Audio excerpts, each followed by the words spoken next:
नमस्कार मंडळी, कसे आहात सगळे? चला तर तुमचं पुन्हा एकदा स्वागत करतो माझ्या नवीन ब्लॉगमध्ये. आज दिनांक 3 सप्टेंबर 2025 आणि आता संध्याकाळ होत आली. सुमारे 5:30 वाजता मी ऑफिसवरून सुटलो आणि आता घरी चाललोय.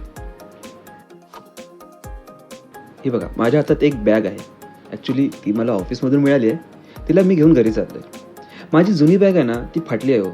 मग नवीन बॅग घेणारच होतो मी, पण इतक्यात मला ऑफिसमधून नवीन बॅग देण्यात आली. संध्याकाळचं हे असं सुंदर दृश्य पाहून मन अगदी प्रफुल्लित झालं माझं.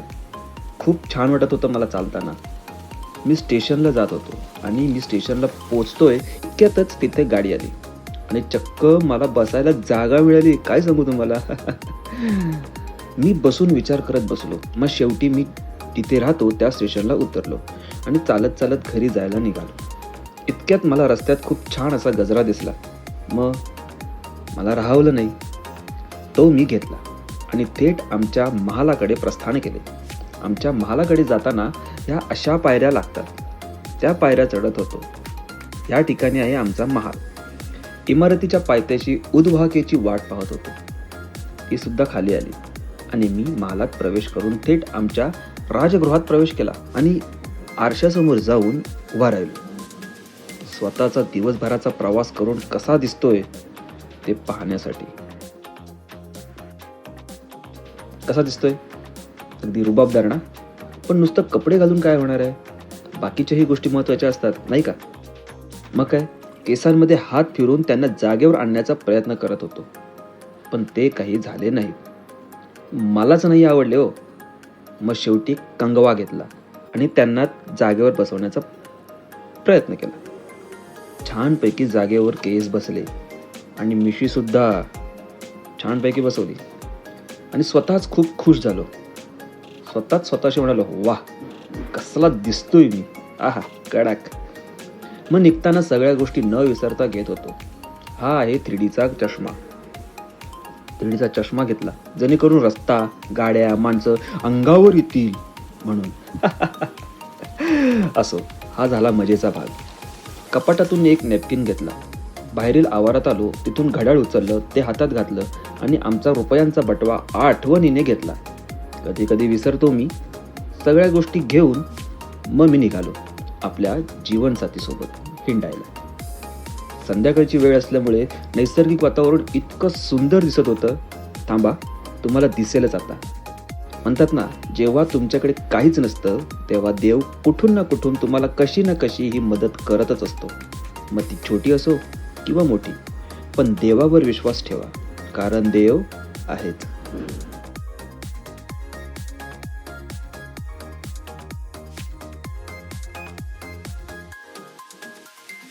बघा, किती सुंदर असं वातावरण आहे ना. निसर्ग शेवटी निसर्ग आहे, त्याच्या कलेला तोडच नाही. इतकी भारी सुंदरता असते ना निसर्गाची. आहा, काय सांगू तुम्हाला. या अशा सुंदर वातावरणात जीवनसाथीसोबत फिरण्याची मजा काही औरच असते, नाही का? ही माझी जीवनसाथी. खरं तर आधीच्या ब्लॉगमध्ये मी कशी साफसफाई केली हे दाखवलं. तशीच पुन्हा करून मी तिच्यासोबत मस्त वेळ घालवण्यासाठी निघालो. जीवनसाथीसोबत कधी आणि कसा वेळ निघून जातो काही कळतच नाही.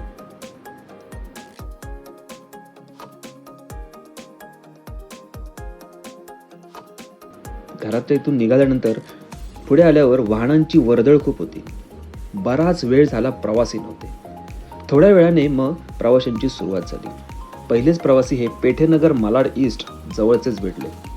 मग त्यांना त्या जागी सोडून कमाईला सुरुवात केली. 26 रुपये घेतले आणि उरलेले 4 रुपये सुट्टे देऊन आम्ही तिथून निघालो. तिथून बाहेर पडल्या पडल्या मालाड वेस्टचे सोमवार बाजारचे भाडे भेटले. जवळपास 20 मिनिटं लागली पोहोचायला.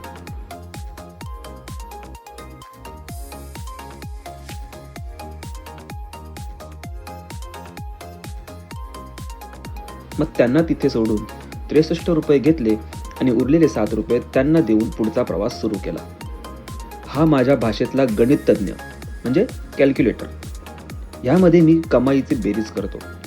तिकडून निघाल्यावर थोडा पुढे मला पश्चिमेकडील एव्हरशाईन नगरचे भाडे भेटले. बऱ्याच वेळानंतर मला चारकोप सेक्टर 5 चे भाडे भेटले. एक वयस्कर आजोबा होते. त्यांना तिथं सोडलं आणि त्यांनी मला 150 रुपये दिले. मीटरचं भाडं झालं होतं 123 रुपये. एका इसमाने अचानक हात दाखवून, दादा थोडा आगे तक छोडो ना, बोलला. आणि मी बोललो, बसा. मग ते बसले आणि त्यांना सोडले. त्यांनी सुद्धा ऑनलाईन 60 रुपये दिले आणि मी घरी जायला निघालो.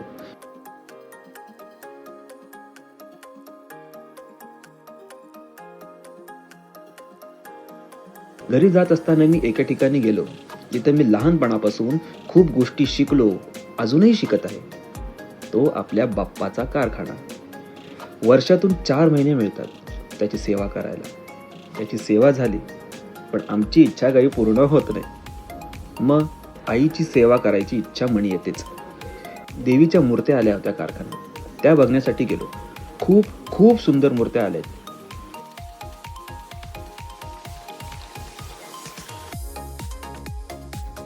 बघा, आहेत की नाही खूप सुंदर. हे आहेत आमचे काका, ज्यांच्याकडे मी लहानपणापासून शिकतोय अजूनही. मजेचा भाग म्हणजे मी त्यांना ओ मालक असं म्हणतो.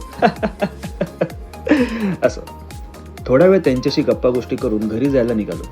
पण हायवेला वाहनांची इतकी वर्दळ होती, ते सुद्धा रात्री 11:15च्या सुमारास.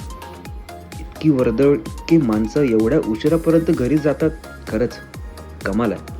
म्हणजे प्रत्येक जण स्वप्नांसाठी किती धावपळ करत असतो हे दिसून येतं. वेळेचे भानही नसतं. खरंच काहींना मानलं पाहिजे. मेहनत करत राहायचं. जेव्हा फळ मिळायचं असतं तेव्हा देव देणारच. प्रत्येकाची वेळ येते, पण वेळ लागतो वेळ यायला. आयुष्य हे एकदाच लाभतं. कधी कधी आयुष्यात खूप मोठमोठी संकटं येतात. आपण जवळपास खचून जातो. जगणं अशक्य वाटू लागतं. प्रत्येक वेळेस माझ्याच बाबतीत का, मी इतका वाईट आहे का? असेलच तर मग जगून तरी काय फायदा?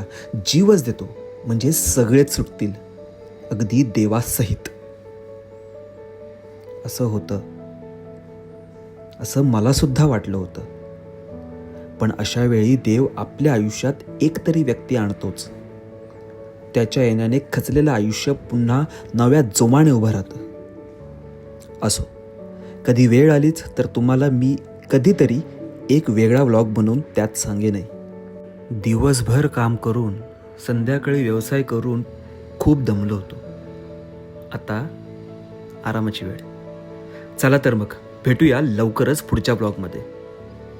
पाहायला विसरू नका, रिक्षावाला येतो.